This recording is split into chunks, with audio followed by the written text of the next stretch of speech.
हिमाचल प्रदेश में इन दूसरी पॉलिटिकल पार्टियों के लिए महिलाओं के सम्मान की जब बारी आती है तो आपने सुना होगा कि कुछ दिनों पहले गुड़िया जैसी निर्मम हत्या जो हुई थी हिमाचल प्रदेश में, जिसमें हिमाचल प्रदेश की जनता ही नहीं पूरे हिंदुस्तान की जनता हिल गई थी और सड़कों पे आए थे लोग।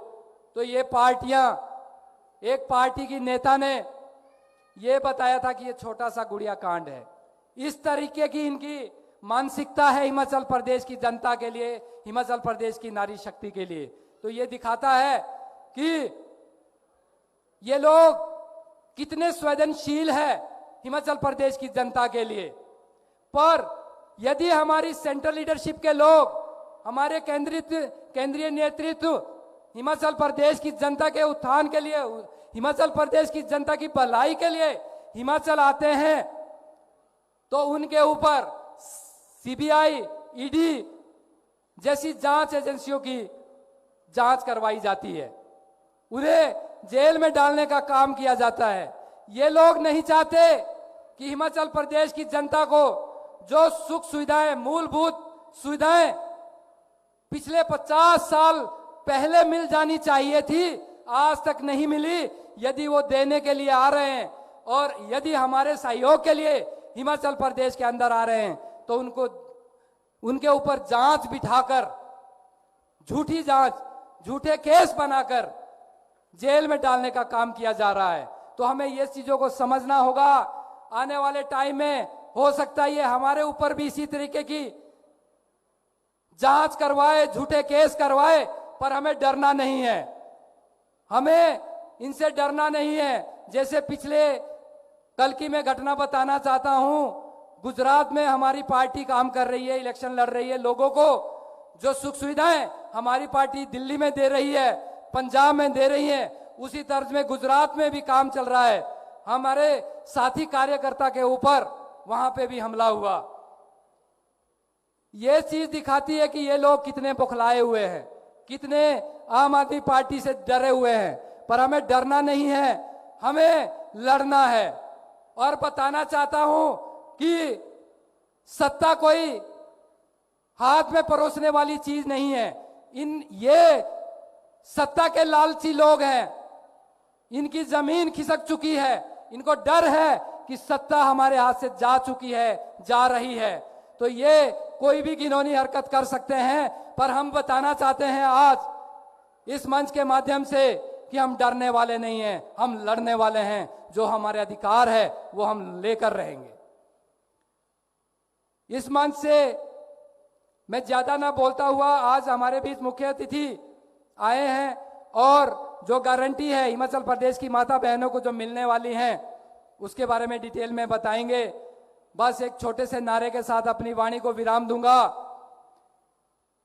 जुल्मी कब तक जुल्म करेगा, सत्ता के गलियारों से चप्पा चप्पा गूंज उठेगा अब इनकलाब के नारों से।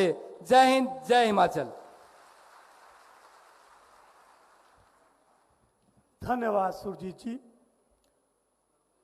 बात हो रही है इनकलाब की। इनकलाब उस व्यवस्था के खिलाफ जिस व्यवस्था ने 50 साल में सिवाय खोखले वादों की हमें कुछ नहीं दिया।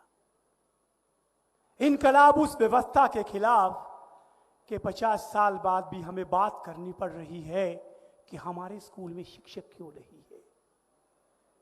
इनकलाब उस व्यवस्था के खिलाफ जहां हमारी माताएं बहनें सुरक्षित रही है। गुड़िया जैसे मामले होते हैं, राजनीति होती है, सरकारें बनाई जाती है, लेकिन सरकार बनने के बाद कार्रवाई नहीं होती है।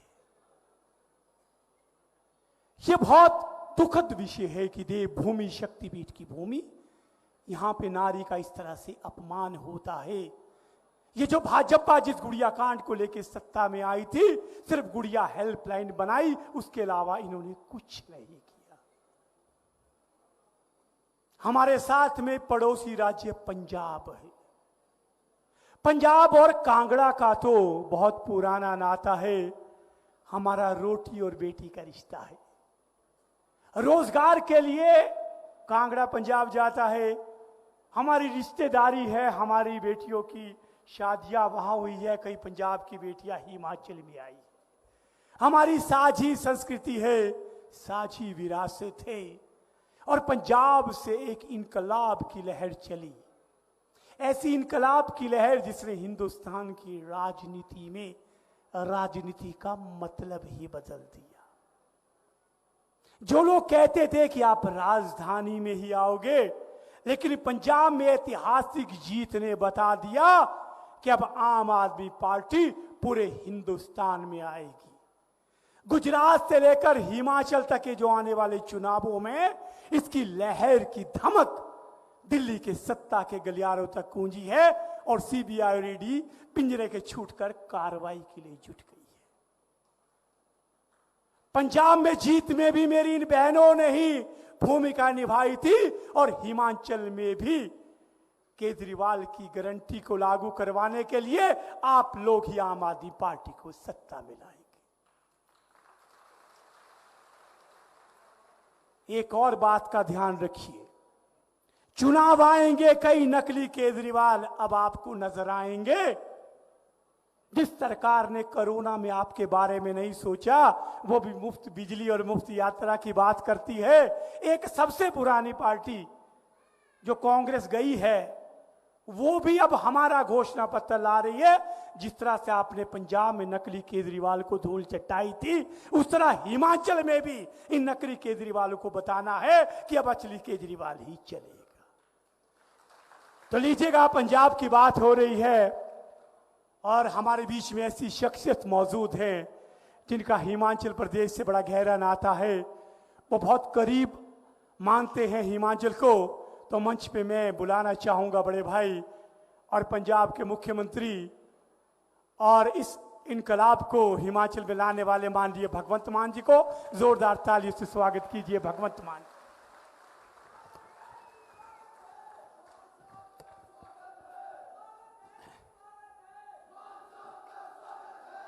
बहुत बहुत मेहरबानी, बहुत बहुत धन्यवाद। मंच पर आसीन देश के वो शिक्षा मंत्री जिन्होंने शिक्षा के क्षेत्र में एक चमत्कार किया, माननीय डिप्टी सीएम मनीष सिसोदिया जी, दिल्ली के डिप्टी सीएम, और निर्मल शर्मा जी जो महिला विंग देखते हैं हिमाचल का, सुजी ठाकर जी प्रधान साहब, जितने भी हमारे पदाधिकारी बैठे हैं और मेरे सामने कार्यकर्ता, वॉलंटियर्स और अलग अलग पदों पर काम कर रहे, ओहदे पर काम कर रहे आम आदमी पार्टी के सभी हमदर्द लोग, और मेरे सामने सबसे ज़्यादा मैं आभारी उनका हूं जो मेरे सामने नारी शक्ति जो आज इतनी भारी संख्या में यहाँ पे पहुँचे, अपने घर और अपने चूल्हे चौके का काम छोड़कर, कबीलदारी का काम छोड़कर आप यहाँ पहुँचे। आपका एक एक कदम हमारे सर माथे पर। सबसे पहले मेरी तरफ से सबको नमस्कार, सत श्री अकाल और गणेश चतुर्थी की बहुत बहुत बधाई हो।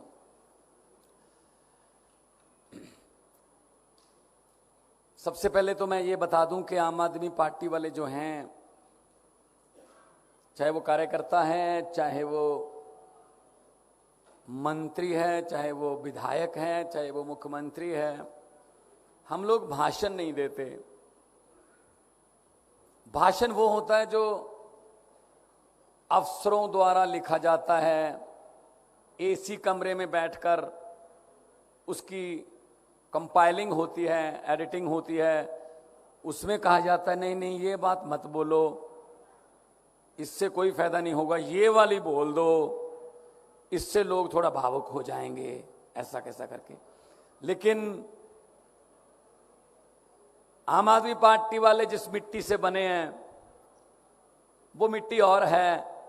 हम दिल की बात करते हैं, हम आंखों में आंखें डालकर बात करते हैं, हम जो कहते हैं वो करते हैं, जो नहीं कर सकते हम वो कहते ही नहीं हैं।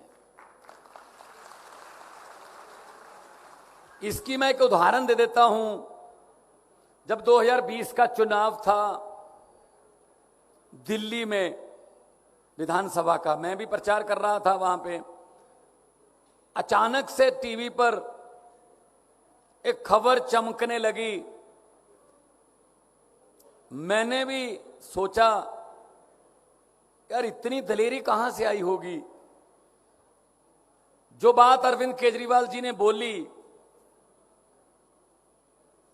चुनाव से लगभग 1.5 महीना पहले, आमतौर पर चुनाव से 1.5 महीना पहले ये बीजेपी कांग्रेसी आपको बातों की झड़ी लेके आते हैं, जुमले बने जाते हैं, बहुत कुछ आपको सुनाया जाता है, ये कर देंगे वो कर देंगे, एक मौका और दीजिए, ये कर देंगे। लेकिन अरविंद केजरीवाल ने जो बात कही वो दिल को छूने वाली भी थी और ये बात सुनकर तसल्ली देने वाली बात भी थी कि इस बात को कहने के लिए जिगरा चाहिए। मैंने जब से होश संभाला है, मैंने किसी नेता को इलेक्शन के इतना नजदीक आके इतना बोल्ड, इतना सीधा दिल से बोलते हुए कभी नहीं देखा। जब अरविंद केजरीवाल जी ने कहा दिल्ली के वोटरों को कि अगर मेरे 2015 से लेकर 2020 तक के काम अच्छे लगे तो मुझे वोट देना, वरना मुझे वोट मत देना। ये बात कह देंगे ये नेता? बीजेपी में हिम्मत है? कांग्रेस में हिम्मत है ये कहने की कि हमारे काम देखो? चलो कांग्रेस ने तो काम बेचारी ने किए नहीं, कोई उनका तो आप ही काम तमाम हो गया। तो बीजेपी वाले कह सकते हैं हिमाचल में कि हमारे 4.25 साल के काम देख लो, वोट दे देना, वरना नहीं? नहीं कह सकते। वो तो जुमले बन रहे हैं। अभी जुमलों की फैक्ट्रियां चल गई हैं, इस वक्त जुमलों पे काम चल रहा है। कौन से जुमले बनाएं जिससे लोग भावुक हों, उत्तेजित हों। पिछली बार वो जो जुमला बनाया था इन्होंने, उसकी सबसे ज्यादा पीड़ित महिलाएं थी। 15-15 लाख हर खाते में आएगा, आ गया? आया नहीं? हमारे भी नहीं आया। अब इस पीड़ित कैसे? हमारी माओं को, बहनों को एक अच्छी आदत होती है, बहुत अच्छी आदत होती है कि वो थोड़ा, क्योंकि घर उन्होंने चलाना होता है, कबीलदारी का उनको पता होता है, वो थोड़ा पति को बताए बिना कुछ पैसे रख लेती हैं कहीं इमरजेंसी में, बच्चे की फीस, कोई बीमार हो जाए अलग से रख लेती हैं पति को बिना बताए। उनको लगता है कि ये कहीं उड़ा ना दे, कहीं दोस्तों के साथ मौज मस्ती में ना उड़ा दे। अब मोदी जी ने आधी रात को नोटबंदी कर दी। अब सबसे ज्यादा बुरी स्थिति में महिलाएं फंसी। अगर बताती हैं तो भी पंगा, वो पति लड़ाई करेगा कहां से आए पैसे। नहीं बताती हैं तो भी पंगा, वो कागज बन जाएंगे। बैंक में खुद जा नहीं सकती। ये बात मैंने पंजाब में किसी जनसभा में बोल दी तो मैं गाड़ी में बैठने लगा, एक दो माएं और बहनें आई और मेरा सर पलोस के बोली, बेटा जीते रहो, जो बात आज आपने बोली थी पैसे वाली वो बिल्कुल सच्ची है, अपने मायके से बदलवा के लेके आई हैं। अब देखो ना, मैं झूठ तो नहीं बोल रहा ना, क्योंकि महिला को पता है चूल्हा कैसे चलेगा। महंगाई की सबसे बुरी मार कौन झेलती है? महिला। आपको पता है ना रसोई कैसे चलेगी, आपको पता है ना सिलेंडर कितने का है, आपको पता है ना नमक मिर्च की कीमत क्या है, क्योंकि आपने चूल्हा चलाना है। लेकिन उधर से तो ऑर्डर ही आने हैं सरकारों की तरफ से, आज के बाद सिलेंडर इतना महंगा, आज के बाद दही पर लगेगा जीएसटी, आज के बाद घी पर, लस्सी पर। अब सिर्फ सांस लेना ही बच गया है कि सांस पर जीएसटी ना लगा दें कि अगर सांस लोगे तो इतने। हिमाचल में सांस लोगे क्योंकि ऑक्सीजन ज्यादा है, इसलिए हिमाचल को कम सांस दिए जाते हैं। कोटा ना बना दे कहीं सांसों का, ये बना सकते हैं, कुछ भी कर सकते हैं भाई। और लोकतंत्र का गला ऐसा दबा रखा है, बोलने की हिम्मत नहीं कर सकता कोई। ये तो आम आदमी पार्टी है जो इनको थोड़ा बोलती है, वरना ईडी आती है, सीबीआई आती है। मनीष सिसोदिया जी के घर पे ईडी आ गई, पूरा दिन 14 घंटे घर चप्पा चप्पा छान दिया, कुछ नहीं मिला। और उसके बाद कल लॉकर देखने आ गए, कुछ नहीं मिला। भाई अगर देश के लिए काम करना है, अगर आम आदमी पार्टी में इतने बड़े पद पर काम करना है, अगर गरीब बच्चों की जिंदगी बदलने का तहैया कर रखा है, अगर महिलाओं को बसों में मुफ्त सफर देना है, अगर आंगनवाड़ी आशा वर्करों को उनके जीवन स्तर को ऊंचा उठाना है, तो लॉकरों में कुछ नहीं मिलेगा जी। लॉकरों में नहीं जाता, फिर वो आपके पास ही आता है। ये फर्क है बस।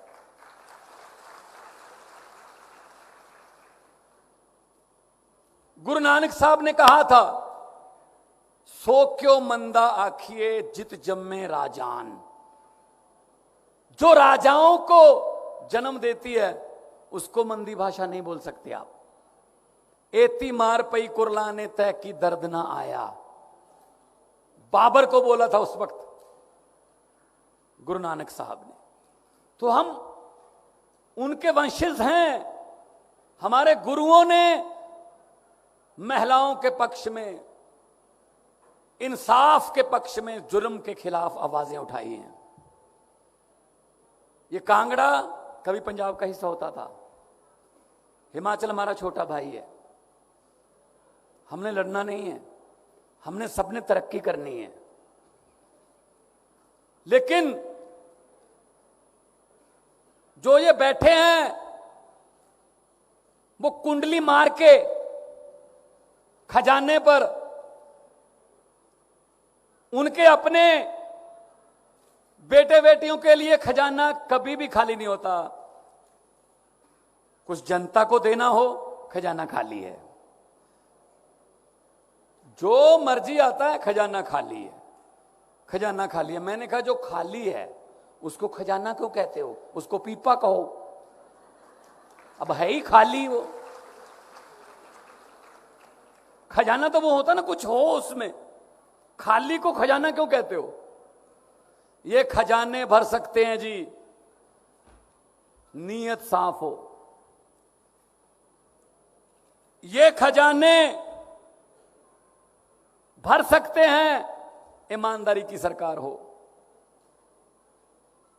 पंजाब में अभी 6 महीने 16 तारीख को होंगे जी, 5.5 महीने हुए हैं सरकार बने हुए।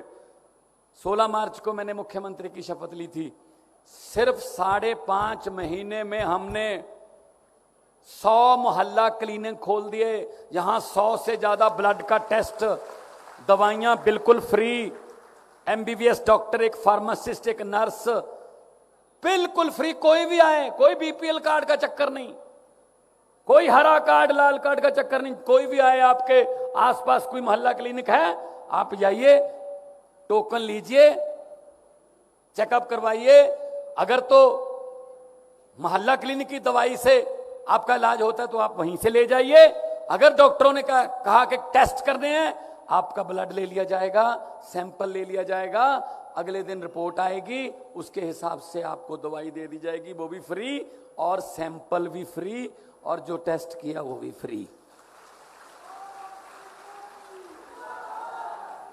अभी आज आखिरी दिन है, 1 जुलाई से हमने बिजली की गारंटी ली थी, हर घर को 300 यूनिट 1 महीने का माफ, कोई किलोवाट का चक्कर नहीं।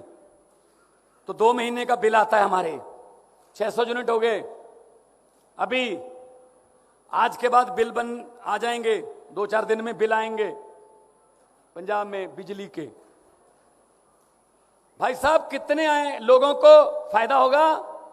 1 जुलाई को हमने वो गारंटी पूरी कर दी थी जो अरविंद केजरीवाल जी ने गारंटी दी थी।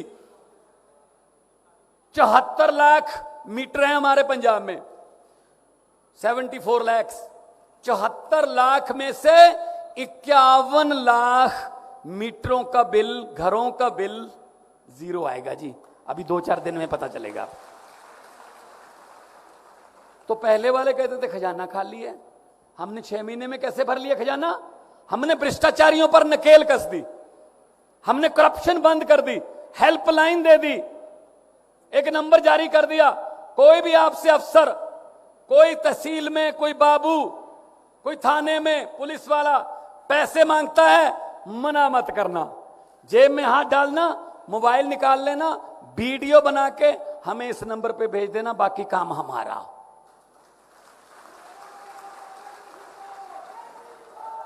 तो खजाना भर गया, तो खजाने का पैसा वापस दे रहे हैं और ये कह रहे हैं केजरीवाल मुफ्त में उड़ा रहा है, भगवंत मान मुफ्त में बिजली कर रहा है, ये तो मुफ्त कर रहे हैं सब कुछ। भाई टैक्स का पैसा है, आपका टैक्स है, सरकार के पास आता है, सरकार आपको वापस देती है, स्कूल बनाकर अच्छे, बिजली फ्री करके, सड़कें बनाकर और इंफ्रास्ट्रक्चर, इंडस्ट्री को बुलाकर, आप महिलाओं के बस सफर वगैरह मुफ्त करके, महिलाओं के लिए और योजनाएं चलाकर, आंगनवाड़ी और आशा वर्कर्स को उनका वेतन बढ़ाकर। तो पैसा किसका है? आपका है। टैक्स देते हैं आप। कई बार शायद आपको लगता होगा, मैं खास तौर पे महिलाओं को ये बात कहनी चाहता हूं, मेरी बहनों को, कई बार आपको लगता है हम तो टैक्स देते ही नहीं, ये जो लूट रहे हैं ना बैंकों को, कोई लंदन भाग गया, कोई इतना, ये बैंकों को लूट के भाग गया, हमें नहीं लूटा इसने। अरे भाई आप थोड़ा सा नीचे तो आओ, हम ही लूट रहे हैं। कौन कहता है आप टैक्स नहीं देते? सुबह सुबह जगते हैं, नींद से जगते हैं, सबसे पहले अगर गैस सिलेंडर है तो लाइटर, अगर चूल्हा है तो माचिस। जैसे ही लाइटर से आपने चूल्हा जलाया या माचिस से आपने लकड़ी जलाई, टैक्स शुरू। गैस पे टैक्स है, माचिस लेने जाओगे टैक्स है, उसमें चाय बना रहे हो, पत्ती डालोगे टैक्स है, उसमें चीनी डालोगे टैक्स है, उसमें दूध डालोगे टैक्स है, उसके बाद टीवी चलाओगे टैक्स है, मोटरसाइकिल स्टार्ट करोगे टैक्स है पेट्रोल पे, ऑफिस जाके घर फोन कर दोगे कि मैं ठीक पहुंच गया, मोबाइल से फोन करोगे टैक्स है, घर आ गए, खाना पीना खाया और उसके बाद रात को सोते हुए थोड़ा सुख की सांस ली, चलो लाइट बंद कर दो, अब टैक्स नहीं है। नो नो नो नो, आप गलतफहमी हो, ऊपर पंखा चल रहा है जी, टैक्स है। अगर सर्दी है तो हीटर चल रहा है, टैक्स है। हम तो सोते हुए भी टैक्स दे रहे हैं। कौन कहता हम टैक्स नहीं देते? हमारे से ज्यादा कौन देशभक्त हो सकता है जो टैक्स देते हैं फिर भी सरकार की जबरदस्तियां बर्दाश्त करते हैं, और सरकार अपने मित्रों के करोड़ों के लोन माफ कर देती है। तो इन बातों को ध्यान में रखना है कि हमने, देखो मैं तो ये कहता हूं, आप लोग राजनीतिक रैलियों में बहुत कम आती हो, आज तो स्पेशली आपके लिए प्रोग्राम रखा हुआ है आगे, लेकिन जाया करो, सुनो सबकी, करो मन की, उनकी रैलियों में भी जाना, जाया करो, बाहर निकलो। अगर आपके बिना घर नहीं चल सकते तो आपके बिना देश भी नहीं चल सकता।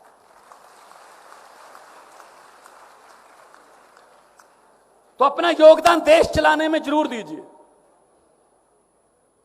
जरूरी थोड़ी है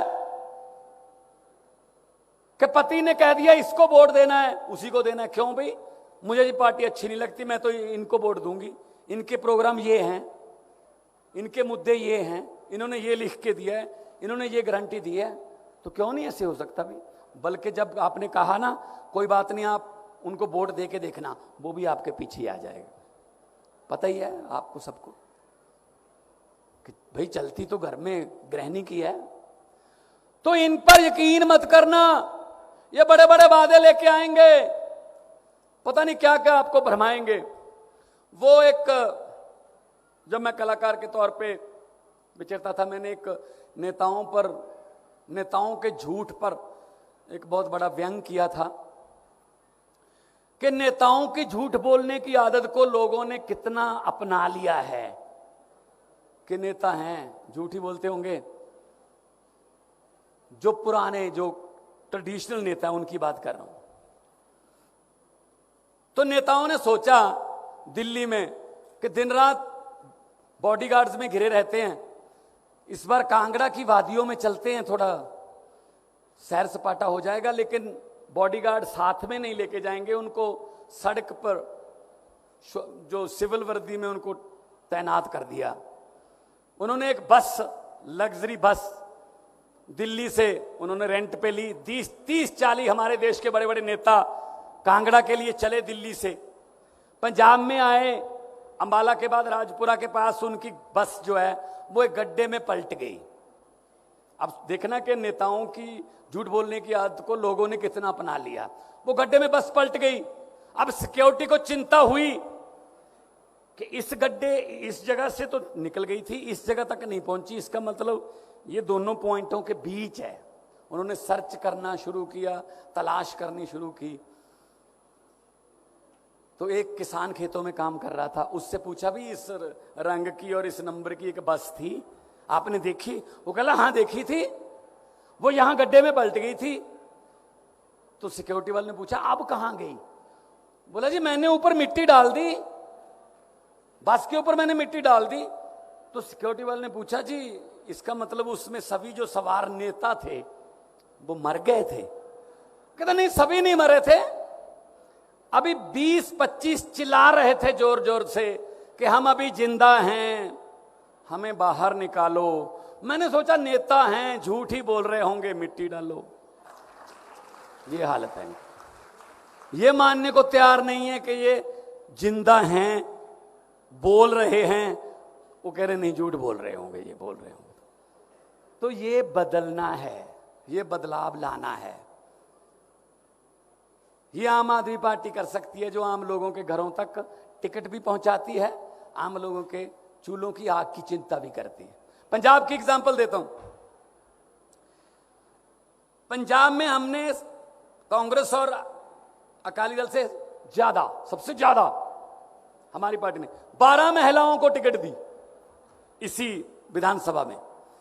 12 में से 11 आज एमएलए हैं, 11 जीत गई।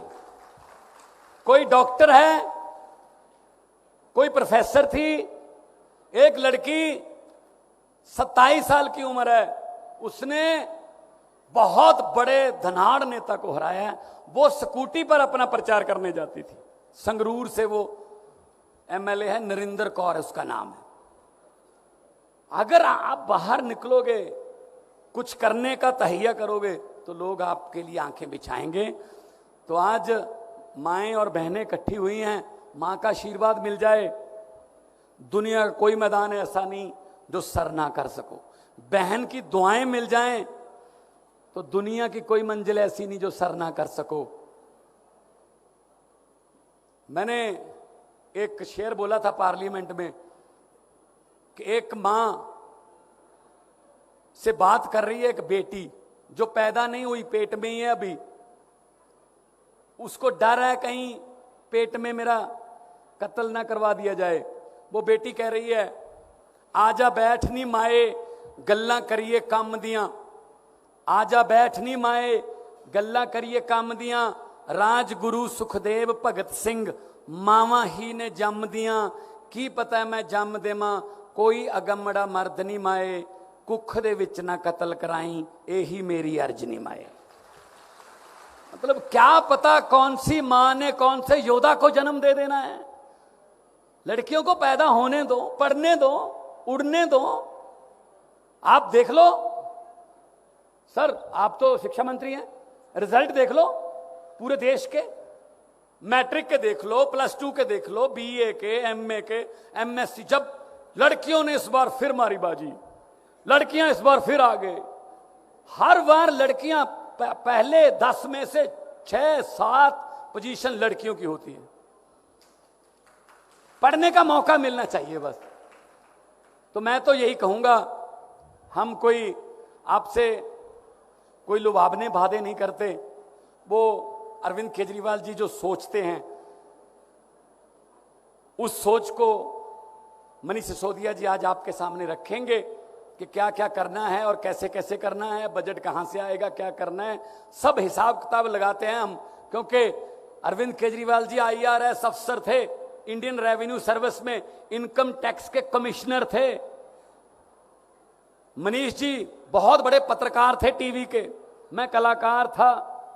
हमारे में कोई डॉक्टर है, कोई वकील है, हर समाज से लोग हमारे पास आते हैं, हमने भी आना है जी आगे। मैं कल की बात बताऊं, कल मैं एक स्कूल में चला गया पंजाब में, अचानक स्कूल में चला गया। मैं सीनियर सेकेंडरी स्कूल था, 10वीं क्लास में मैं अंदर गया, मेरे साथ प्रिंसिपल सब थे। तो मैंने एक बच्ची से पूछा क्या बनोगे बेटा, बोली मैं पुलिस में जाऊंगी। एक लड़के से पूछा तुम क्या बनोगे, बोला मैं डॉक्टर बनूंगा। तीसरे से पूछा, वो कहला जी मैं तो अफसर बनूंगा। एक लड़के से पूछा क्या बनोगे, कहता जी पंजाब का CM बनूंगा। मैंने कहा यार बड़ा कॉन्फिडेंस है। मैंने कहा CM बनने के लिए पढ़ोगे भी, लोगों की मुश्किलें भी सुननी पड़ती हैं, दुख तकलीफें। कहता जी सुनूंगा। तो मतलब ये हो गया कि छोटे छोटे बच्चे भी कहने लगे हैं कि हम राजनीति में आएंगे, क्योंकि आम आदमी पार्टी ने ये विश्वास आम लोगों में डाल दिया कि कोई भी आदमी राजनीति में आ सकता है। और हुकूमत वो करते हैं जिनका दिलों पर राज होता है, हुकूमत वो करते हैं जिनका दिलों पर राज होता है। यूं कहने को तो मुर्गे के सर पे भी ताज होता है। बहुत बहुत धन्यवाद, बहुत बहुत मेहरबानी आपकी, आपने इतने संयम से मुझे सुना। बहुत बहुत धन्यवाद। धन्यवाद भगवंत मान जी। और अब मैं मंच पे बुलाना चाहूंगा शिक्षा क्रांति के उस अग्रदूत को, जिनकी शिक्षा की अलख ने आज पूरे देश व विदेश में धूम मचाई है। समय की नजाकत को देख